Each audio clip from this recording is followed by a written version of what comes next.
Friends, welcome back to our channel. ഇത് നമ്മൾ നോക്കുന്നത് 7th സ്റ്റാൻഡേർഡിലെ കേരള പാഠാവലി ആനുവൽ എക്സാമിന് വരാൻ സാധ്യതയുള്ള ചില പ്രധാനപ്പെട്ട ചോദ്യങ്ങളാണ്. മോഡൽ ക്വസ്റ്റ്യൻസ് ആണ് നമ്മൾ ഈ വീഡിയോയിലൂടെ ഡിസ്കസ് ചെയ്യുന്നത്. ഓക്കെ, ഫസ്റ്റ് ക്വസ്റ്റ്യൻ നോക്കാം. അടി കിട്ടുമെന്ന് പേടിച്ചിട്ടല്ല ഞാൻ ഇതുവരെ ഈ വിവരം ബാപ്പയോട് പറയാത്തത്. പുതിയ ഒരെണ്ണം വാങ്ങിച്ചു തരാൻ അദ്ദേഹത്തിനെ കൊണ്ട് ആവില്ല. ആ ദുഃഖം എന്തിന് അദ്ദേഹം സഹിക്കണം എന്ന് കരുതിയാണ് പിതാവിൻ്റെ അവസ്ഥ മനസ്സിലാക്കി അദ്ദേഹത്തെ വിഷമിപ്പിക്കാതിരിക്കാൻ ശ്രമിക്കുന്ന അലിയെയാണ് ഇവിടെ കാണാൻ കഴിയുന്നത്. ഇതുപോലെ വീട്ടുകാരുടെയോ സുഹൃത്തുക്കളുടെയോ അവസ്ഥ മനസ്സിലാക്കി അവരെ വിഷമിപ്പിക്കാതിരിക്കാൻ നിങ്ങളെടുത്ത ഏതെങ്കിലും തീരുമാനത്തെക്കുറിച്ച് കുറിപ്പ് തയ്യാറാക്കുക എന്നാണ് അല്ലേ പറഞ്ഞിട്ടുള്ളത്. അപ്പോൾ നിങ്ങളെടുത്ത ഏതെങ്കിലും ഒരു തീരുമാനം ഉണ്ടാവില്ലേ, നിങ്ങളുടെ ജീവിതത്തിൽ നടന്നൊരു സംഭവം, യെസ്, അതിനെക്കുറിച്ചാണ് നിങ്ങൾ ഇവിടെ കുറിപ്പ് തയ്യാറാക്കേണ്ടത്. ഓക്കെ, നമുക്കൊരു മാതൃക നോക്കാം.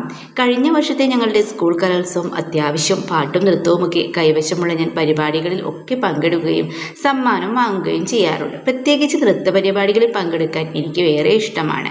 എന്നാൽ കഴിഞ്ഞ പ്രാവശ്യം ഞാൻ മനഃപൂർവ്വം നൃത്ത ഇനങ്ങളിൽ നിന്ന് ഒഴിവായി. മേക്കപ്പിനും ആടയാഭരണങ്ങൾക്കും മറ്റുമുള്ള പൈസ വീട്ടിൽ നിന്ന് ചോദിക്കാനുള്ള മടിയായിരുന്നു കാരണം. അമ്മമ്മയുടെ അസുഖം മൂലം എൻ്റെ കുടുംബം സാമ്പത്തികമായി കുറച്ച് ഞെരുക്കത്തിലായിരുന്നു. കുട്ടിയാണെങ്കിലും എനിക്ക് ഇക്കാര്യം അറിയാവുന്നതാണ്. ഇതിനിടയിൽ എൻ്റെ കാര്യം പറഞ്ഞു വന്നാൽ വീട്ടുകാർക്ക് ആകെ വിഷമമാകും.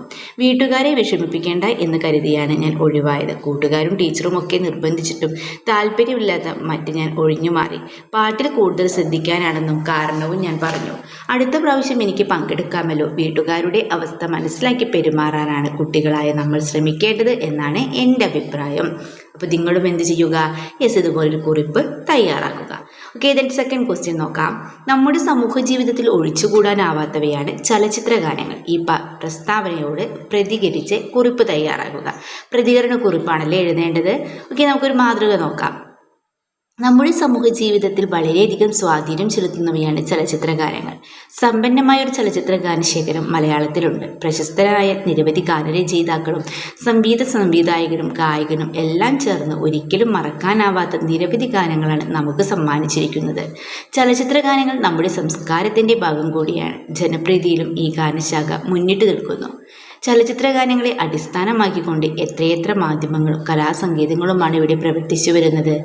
ചില ചലച്ചിത്ര ഗാനങ്ങൾ സിനിമയെക്കാളും പ്രശസ്തമാകുന്നുണ്ട്. സിനിമ ആളുകൾ മറന്നാലും ഗാനങ്ങൾ അവർ ആസ്വദിക്കുന്ന ഒരു കാലഘട്ടത്തിൻ്റെ അടയാളപ്പെടുത്തലായി ചലച്ചിത്ര ഗാനങ്ങൾ മാറിയിരിക്കുന്നു. ഇന്നും ആരാധകരേറെയുള്ള ചലച്ചിത്ര ഗാനങ്ങൾ നമ്മുടെ ജീവിതവുമായി അത്രയേറെ ഇഴുകിച്ചേർന്നിരിക്കുന്നു. അപ്പോൾ നിങ്ങളും എന്ത് ചെയ്യുക? യെസ്, ഇതുപോലെ പ്രതികരണക്കുറിപ്പ് എഴുതാൻ പഠിച്ചു വയ്ക്കുക. ഓക്കെ, നെക്സ്റ്റ് ക്വസ്റ്റ്യൻ നോക്കാം. സാറയുടെ കീറിപ്പോയ ഷൂസ് തുന്നിച്ചു കൊണ്ടുവരുന്ന വഴി അത് അലിയുടെ പക്കൽ നിന്ന് നഷ്ടപ്പെട്ടു പോയി. അന്ന് രാത്രി അലി എഴുതാൻ ഇടയുള്ള ഡയറി കുറിപ്പ് എപ്രകാരമായിരിക്കും? എഴുതി നോക്കൂ എന്നാണല്ലേ പറഞ്ഞിട്ടുള്ളത്.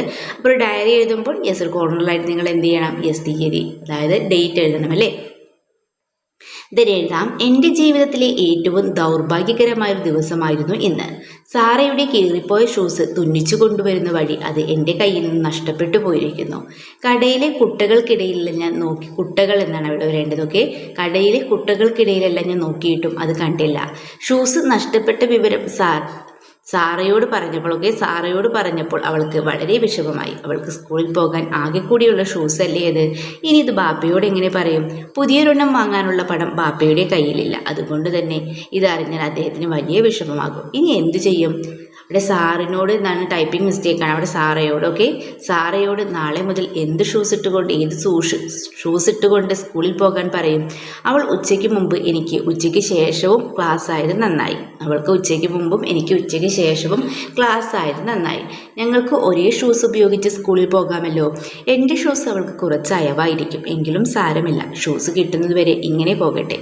ഏതായാലും നാളെ ഒന്നുകൂടി ആ കടയിൽ പോയി നോക്കണം. എങ്ങാനും ഷൂസ് കിട്ടിയാലോ? ദൈവമേ, ആ ഷൂസ് കിട്ടിയാൽ മതിയായിരുന്നു. അപ്പോൾ നിങ്ങളും എന്ത് ചെയ്യുക? യെസ്, ഇതുപോലൊരു ഡയറി തയ്യാറാക്കുക. ഓക്കെ, നെക്സ്റ്റ് ക്വസ്റ്റ്യൻ നോക്കാം.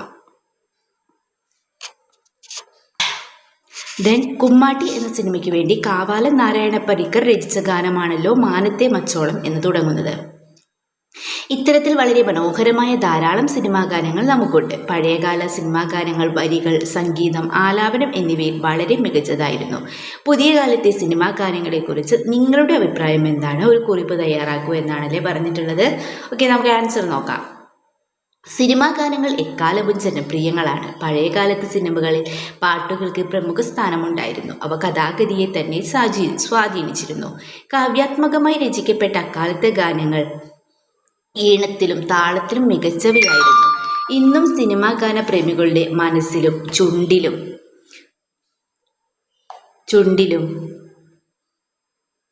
എന്താണ് സിനിമാ ഗാനങ്ങളുടെ മനസ്സിലും ചുണ്ടിലും ആ ഗാനം നിറഞ്ഞു നിൽക്കുന്നു. ഓക്കെ, ചുണ്ടിലും ആ ഗാനം എന്നാണ് അവിടെ വരേണ്ടത്. ഓക്കെ, ആ ഗാനം നിറഞ്ഞു നിൽക്കുന്നു. എന്നാൽ ഇന്നത്തെ സിനിമകളിൽ ഗാനങ്ങൾക്ക് പ്രസക്തി തന്നെ നഷ്ടപ്പെട്ടിരിക്കുന്നു. പാട്ടിന് വേണ്ടി ഉണ്ടാക്കിയ പാട്ടുകളാണ്. വേഗതയേറിയ കാലഘട്ടത്തിലെ പാട്ടുകളും വേഗതയേറിയതാണ്. ചുരുക്കം ചില പാട്ടുകൾ ഒഴിച്ച് ബാക്കിയുള്ളവയെല്ലാം വെറും ശബ്ദ കോലാഹലങ്ങളായി മാറിയിരിക്കുന്നു.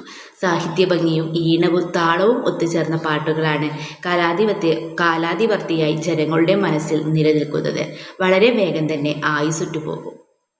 ഇന്നത്തെ പാട്ടുകൾ എങ്ങനെയാണ്? വളരെ വേഗം തന്നെ ആയുസ്സുറ്റു പോകും. ഓക്കെ, ദെൻ നെക്സ്റ്റ് ക്വസ്റ്റ്യൻ നോക്കാം. കുമ്മാട്ടി എന്ന സിനിമയിലെ മാനത്തെ മച്ചോളം എന്ന് തുടങ്ങുന്ന ഗാനത്തെക്കുറിച്ച് നിങ്ങൾ മനസ്സിലാക്കിയല്ലോ. പഴയതും പുതിയതുമായ ചലച്ചിത്ര ഗാനങ്ങൾ കോർത്തിണക്കി നിങ്ങളുടെ സ്കൂളിൽ ഒരു ചലച്ചിത്ര ഗാനസന്ധ്യ സംഘടിപ്പിക്കുന്നു എന്ന് കരുതുക. ഇതിനാവശ്യമായ ഒരു പോസ്റ്റർ തയ്യാറാക്കുക എന്നാണല്ലേ പറഞ്ഞിട്ടുള്ളത്.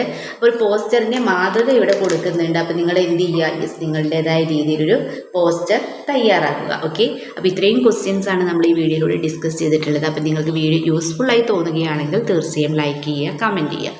ഓക്കെ, നമുക്ക് മറ്റൊരു വീഡിയോയുമായി വീണ്ടും കണ്ടുമുട്ടാം. Okay, by.